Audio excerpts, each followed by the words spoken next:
এই প্রভাকাণ্ডায় বিশ্বাস করবেন না। আর এই যে কৃত্রিম বুদ্ধিমত্তা যে অবস্থা, এটি কিন্তু খুব বিপজ্জনক। এটি থেকে আমাদেরকে সাবধান থাকতে হবে।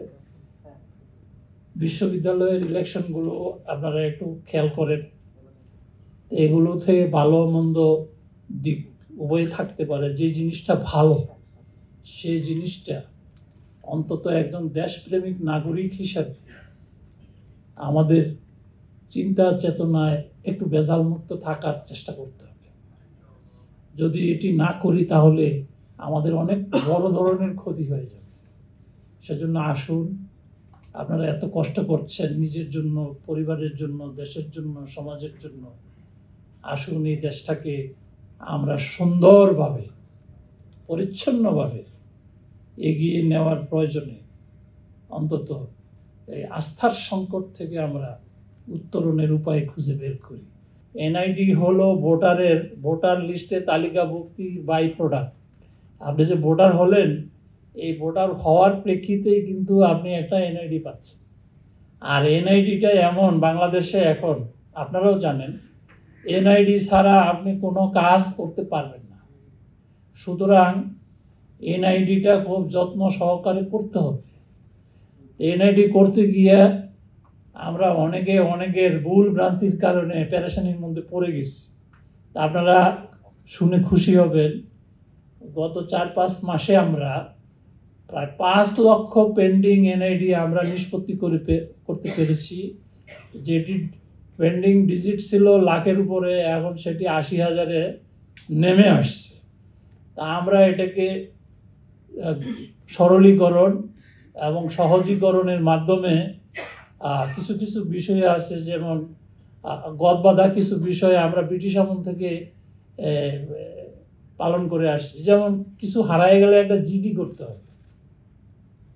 গত সপ্তাহে আমরা বলছি যে না, এখন থেকে জিডি লাগবে না। যিনি হারিয়েছেন তিনি যদি সেই ব্যক্তি হন, তার প্রমাণ তো আমার কাছে আছে, সেটা তো থানাতে নাই। আমার কাছে আছে কি, আপনার এনআইডি ছিল, নষ্ট হয়ে গেছে, হারায় গেছে, চুরি হয়ে গেছে, হইতে পারে। কিন্তু আপনি যদি মিস্টার আব্দুল করিম হয়ে থাকেন, আপনার ছবি আছে আমার কাছে, আপনার চোখের আইরিশ আছে, আপনার বায়োমেট্রিক ফিঙ্গারপ্রিন্ট আছে। যদি আমি ক্রস চেক করে দেখি যে যিনি ক্লেম করছেন যে আমি হারিয়ে ফেলছি তিনিই সেই ব্যক্তি, তাহলে আমার জিডির দরকার কি? সেজন্য